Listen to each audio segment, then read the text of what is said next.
Halo semuanya, perkenalkan saya Marvel Efraim Baan, mahasiswa kelas D Program Studi Kewirausahaan Universitas Negeri Makassar. Video ini saya buat untuk memenuhi tugas UTS mata kuliah analisis risiko dengan menceritakan perjalanan dan pengalaman saya dalam menghadapi berbagai risiko keuangan dan bisnis sejak kecil hingga saat ini. Perjalanan saya dimulai sejak SD kelas 3 saat saya berusia sekitar 8 tahun. Waktu itu saya mulai berjualan gosok-gosok berhadiah karena ingin mendapatkan uang tambahan untuk bermain di rental PlayStation. Orang tua saya hanya memberikan uang saku pas-pasan. Jadi saya berinisiatif mencari cara sendiri agar bisa menambah penghasilan. Namun dari usaha kecil ini, saya sudah belajar tentang risiko. Misalnya permainan bisa dicurangi kalau tidak diawasi, bahkan gosok-gosok saya pernah disita oleh guru karena berjualan saat jam pelajaran berlangsung.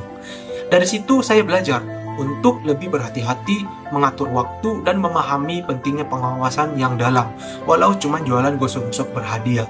Di usia itu, dibandingkan teman-teman masa kecil saya termasuk bocah yang duitnya cukup banyak dari jualan gosok-gosok berhadiah. Uang hasil jualan dan uang saku dari orang tua saya tabung secara konsisten di celengan. Nah, kebiasaan menabung ini melatih saya untuk lebih melek finansial sejak dini dan mulai berpikir bagaimana mengelola uang dengan lebih bijak. Memasuki SMP kelas 2 saat berusia 13 tahun, saya mulai mencoba dunia digital melalui affiliate marketing di Facebook. Saya mempromosikan aplikasi-aplikasi penghasil uang dan aplikasi cashback, dan dari sana saya bisa mendapatkan ratusan ribu rupiah dalam seminggu, hanya bermodalkan HP dan kemampuan copywriting saya. Dari pengalaman ini, saya belajar bahwa dunia online menyimpan peluang besar, tapi juga membutuhkan literasi dan komunikasi yang baik agar calon konsumen tertarik akan produk kita. Kemudian di usia 16 tahun, saya mulai mengenal dunia investasi kripto dan ingin menjadi trader profesional. Pekerjaan yang paling susah dan paling stres di dunia finance. Pada usia 18 tahun, saya memberanikan diri untuk berinvestasi di Bitcoin yang saat itu masih seharga sekitar $50.000. Saya rutin menyisihkan 20.000 per hari sehingga dalam sebulan bisa menginvestasikan sekitar 500.000 hingga 600.000 rupiah. Itu pun juga terinspirasi dari series borong Bitcoin yang dilakukan oleh Timothy Ronald. Namun tidak semua berjalan mulus. Suatu hari uang saya di dompet sebesar 550.000 dicuri oleh teman sekelas. Kejadian itu membuat saya berhenti investasi selama sebulan dan tentu saja menimbulkan rasa kecewa. Tapi dari peristiwa itu saya belajar bahwa dalam keuangan risiko bisa datang dari mana saja, bahkan dari hal-hal yang tidak kita duga. Dan yang bisa saya lakukan hanyalah ikhlas dan lebih berhati-hati ke depannya. Di usia 19 tahun, saya mulai fokus belajar analisa teknikal dan membaca data makroekonomi untuk memperdalam kemampuan saya sebagai trader kripto. Saya pun beranikan take a risk lagi dengan nge-switch dari trading spot ke trading futures, yang resikonya tentu jauh lebih tinggi.